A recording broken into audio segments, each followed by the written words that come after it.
institutions of technical and vocational education and training in Kenya. The formal handover of this institution is not just the transfer of physical infrastructure, but a symbol of our unwavering commitment to equipping our youth with the skills, the knowledge, and competencies required for their personal and professional growth, as well as for the economic development of our nation.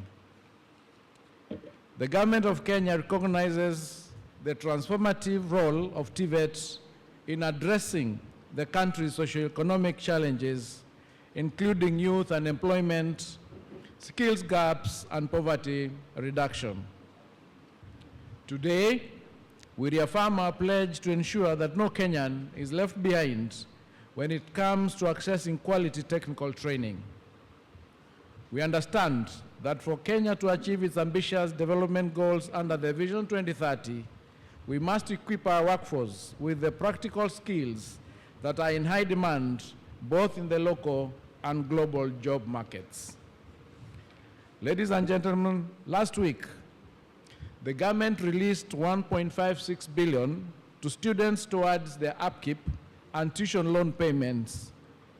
This amount went to 31,263 TVET students or trainees and to 33,863 university students, a clear testament that we are determined to ensure all enrolled students attend their learning uninterrupted.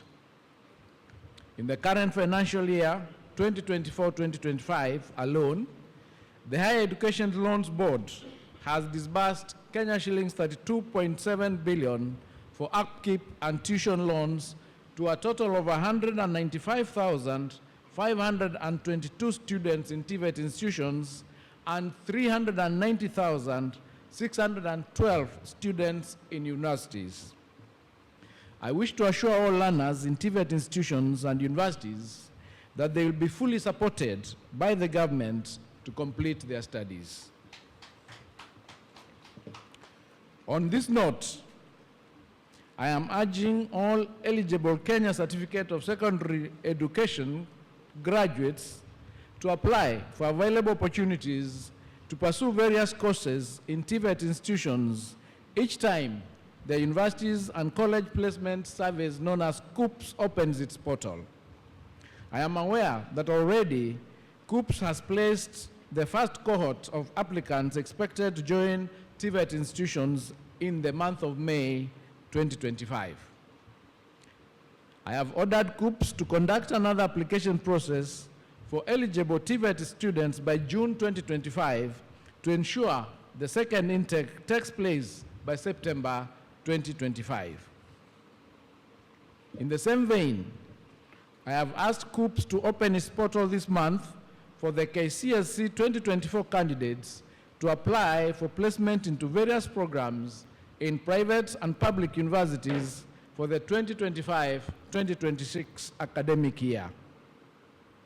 I urge all the 246,391 students who obtained a mean grade of C+ and above in last year's KCSE examinations to apply for placement once the portal is opened.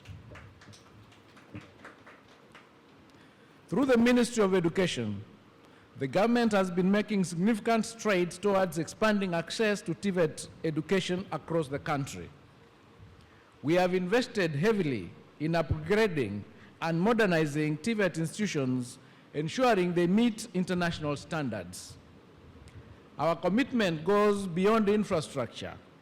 For instance, we are investing in curriculum reforms to ensure that training programs align with the needs of industry and emerging sectors such as digital technologies, renewable energy, and manufacturing. Further, the government has continued to ensure that there is access, equity, and quality of TVET education through the following measures. One, we are prioritizing the construction of new institutions and expanding of the existing ones to ensure every county has a modern TVET institution, thereby bringing training closer to the people. Secondly, we continue to offer various funding options to support students from all socioeconomic backgrounds. Through this initiative, more young Kenyans can afford to enroll in technical courses without the burden of financial constraints. Thirdly, we are carrying out intensive curriculum reforms and industry partnerships. We are currently working closely with industry, the Juakali sector through the Association of Juakali in Kenya, the Kenya Chamber of Commerce, to ensure that TVET institutions offer programs that meet current needs. Capacity building in TVET is being undertaken on a daily basis, whereby we are recognizing that the quality of education is ultimately determined by the quality of our trainers. That's why we continuously invest in professional development programs for TVET instructors to enhance their training skills and knowledge. We are also promoting TVET as a viable career path through changing the narrative around TVET education by encouraging young Kenyans to pursue technical courses with the same enthusiasm as university education. This is an important shift as we want our youth to recognize the value of hands-on skills and career opportunities that are presented. Through these and other initiatives, the government expects to create a nation where every young person, regardless of... Today, I'm happy that we are taking advantage of the existing infrastructure. So we don't have to again start this construction and so on. So today I feel that this initiative is well thought of. And mine is just also to bring in the issue of the TVET education itself. But as yes, I happened to be chairing the TVET committee during the Presidential Working Party. And there are certain things or certain resolutions which we gave, and one of them is the institutionalizing of linkages between the industry and the TVETs.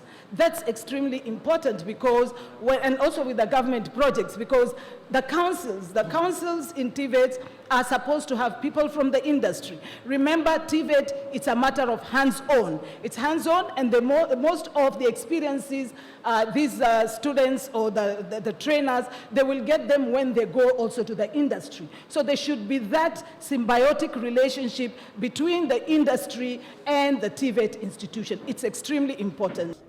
The directive is based on the Act of Parliament, is based on the Kenya National Examination Council, Act 2012, Section 10(1)(b), that states that no certificate of any student should be held by any institution or individual for any reason.